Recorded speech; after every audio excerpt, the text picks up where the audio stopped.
name is Blake Easton, and I'm here at Atlanta School of Photography to meet with the Executive Director, Sarah Keith. Let's go inside.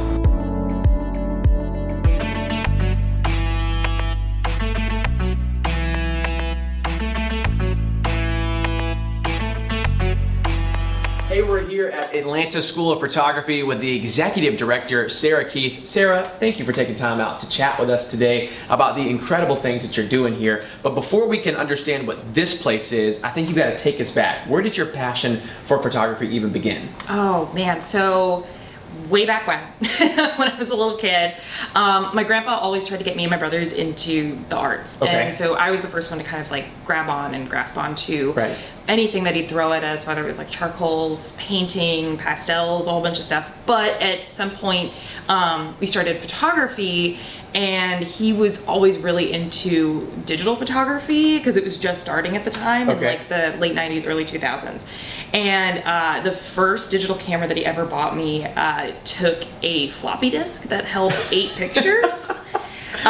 When you ask most millennials today, they would have no idea what a floppy disk is. No, it's just like completely and totally like, oh, it's the save button on Right. like And you're like, Google Docs. Yeah, cool. It's Okay. great. So,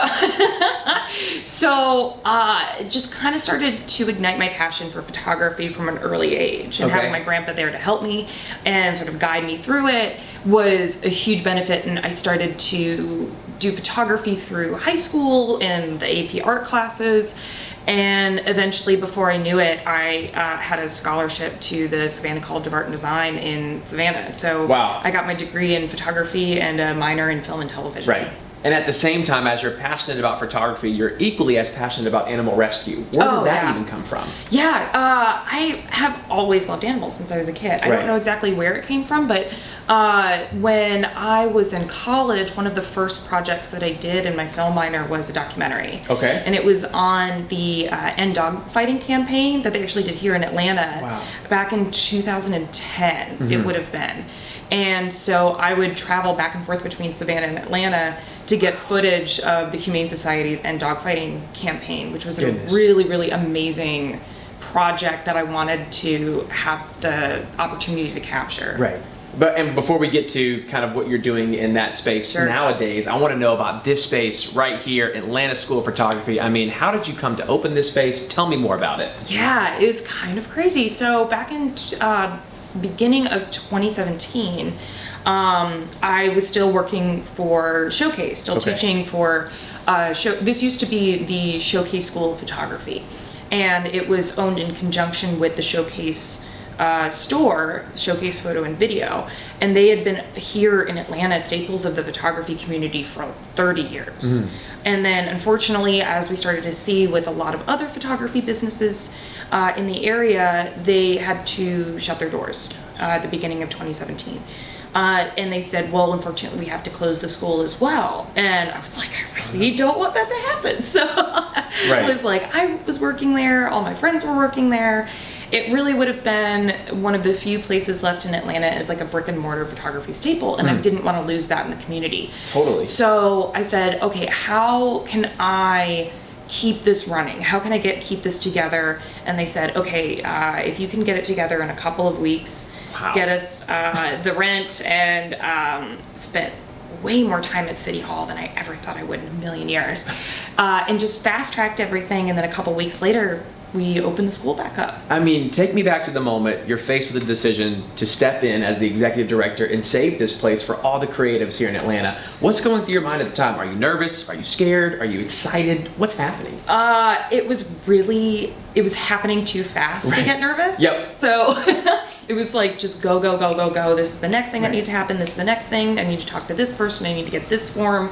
And after a while, it was just like, before I knew it, it was open, and I kind of like took a step back, and I was like, oh wow, we did that. We did okay, that. Cool. All right, let's Here do we it go. now. Yeah. Right. Yeah. On and running from this point forward. Exactly. And so kind of thinking about your passion towards photography and animal rescue, nowadays they're actually blended together because the Atlanta School of Photography is actually doing some amazing things for animal rescue. Tell me a little bit more about that. Yeah, so one of the workshops that we do, we partner with Lifeline Animal Okay. Rescue, local organization here in Atlanta. They're absolutely amazing.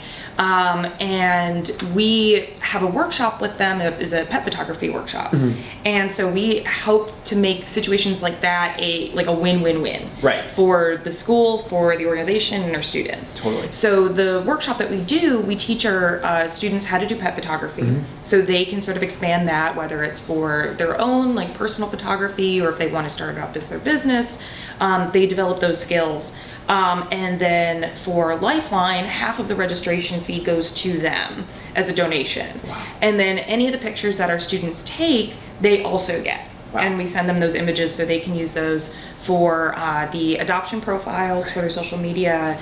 And we know that having a good picture of a pet on an adoption website, they are 10 times more likely to get adopted with a good image. So it's a win-win for everybody. Yeah. Y'all are teaching, students are learning, and they're getting incredible photos of all the animals at these places. Absolutely. I mean, I can't think of a better situation. And not only is Atlanta School of Photography just teaching and taking photos around the community, you actually have a nonprofit that happens right here as well called Illuminate. Tell me a little bit more about that. Yeah, so as accessible as we were attempting to be through the Atlanta School of Photography, one of the main reasons why I started the school as well was because I walked out of art school with a ton of student debt.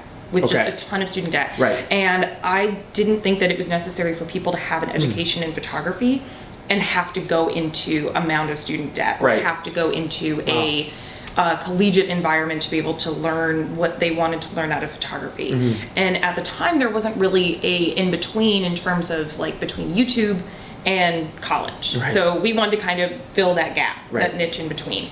So we had our school here, and we were being able to afford accessible and affordable classes for adults, but we were still missing a demographic mostly of kids, and especially kids that didn't have access to equipment or access to education in photography. So we kind of put ourselves out there and said, what if we give you the cameras and the instructors and you just tell us when to show up? And we found that a lot of organizations around Atlanta, like the Boys and Girls Club of Metro Atlanta is now one of our biggest partners.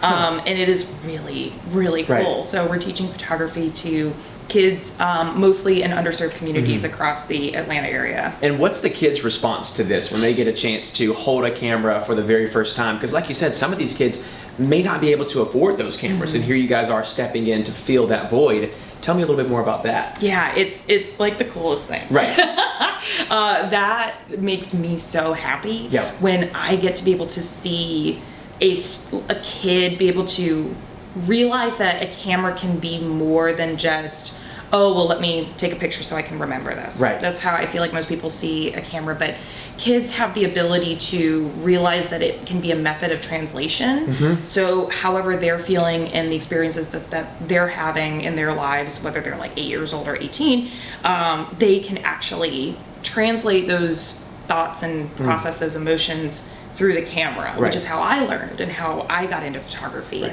So being able to pass that along and see another kid take that torch is just the coolest thing in the world. Yeah. I mean, you're helping. I'm trying to think of a group of people you're not helping right now. Animal rescue, kids around Atlanta, while teaching other creatives how to take better photos here. I mean, you're doing an amazing work. I want to kind of touch back on the animal rescue portion of it. Why is it so important for photography to be involved with animal rescue? Yeah, I think that we have an amazing tool that isn't utilized nearly enough. So a lot of the times at these facilities, especially county and state-run facilities, they don't have the employees or the time to be able to take good pictures. It's usually kind of like intake images. And a lot of the times right now, especially if people are going to adopt an animal, they might see the picture online. So those pictures that they're seeing, to have those initial reaction of, I'm going to leave my house, go to the shelter, and adopt a dog or a cat for a committed amount of time. That's more likely to be sparked with a really great image that shows the personality of the pet. Wow. Yeah. So we really feel very honored and lucky that we can be able to participate in that. Right. Now, speaking of pets, I gotta know, do you have any pets of your own? Yeah, I do. Tell me more about them. Yeah, our dog, Doug, we named him after the dog from Up, because he's pretty much that dog. I love that movie. Yeah, that's one of my favorites. Gosh, that's fantastic. And we were just looking at him and we were kind of like, Yeah, Right. that's you. But he's a blue heeler. He's not a golden retriever. He's an Australian Shepherd, a blue heeler. And so I have to, like, just after spending time with the breed, and that's definitely one of my favorites. Right. They're absolutely insane. Yeah. You basically have a toddler for 10 years. But they're really, really fantastic, Right. amazing dogs. But a very, very, very close second Okay. is gotta be pit bulls. They just have a Really? very, very, very close place in my heart. Yep. I love pit bulls so much. Right. They're such total sweethearts. And I feel like you wouldn't hear a lot of people say that No, today when you think unfortunately about not, yeah. pit bulls.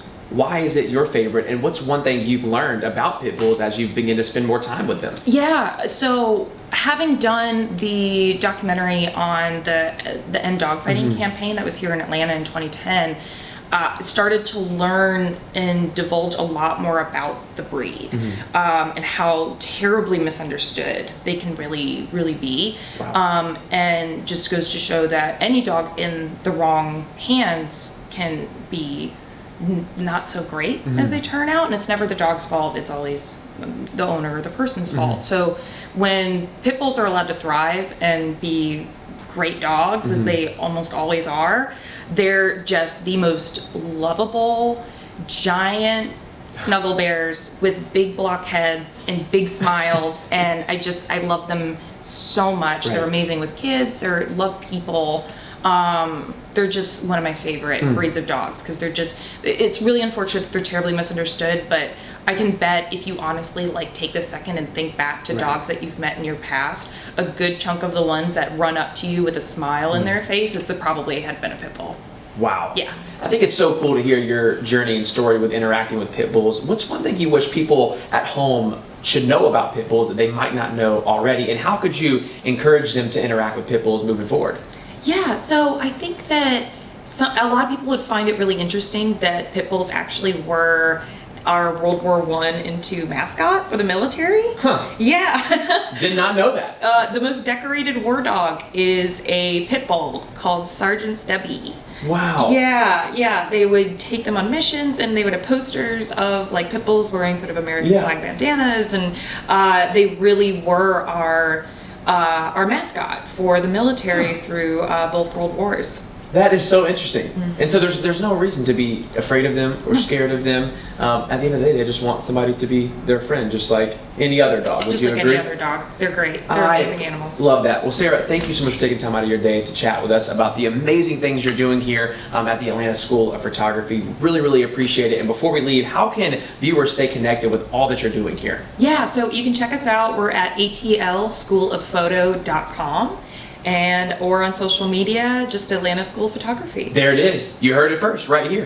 Sarah, thank you so much. Now we'll check in with Ariana to see what she's up to next. There was a time in my life where I was extremely homesick. I decided that I needed a pet. When I first saw a turtle, my heart was full. He jumped up and kissed me and jumped right into my arms. I immediately went up to the volunteers at the shelter and said, I want him, he's gotta come home with me. Now I'm anything but lonely. Every day with Turtle is a perfect day and keeps me company when I'm doing schoolwork. I like it when he jumps up on the table too. He is a veggie thief. He's an incredible companion and my best friend. Can't say that I've met anybody that doesn't love him too. When I adopted Turtle, I discovered all the things that make him unique. He's a little bit of a lot of things, but mostly he's all pure love.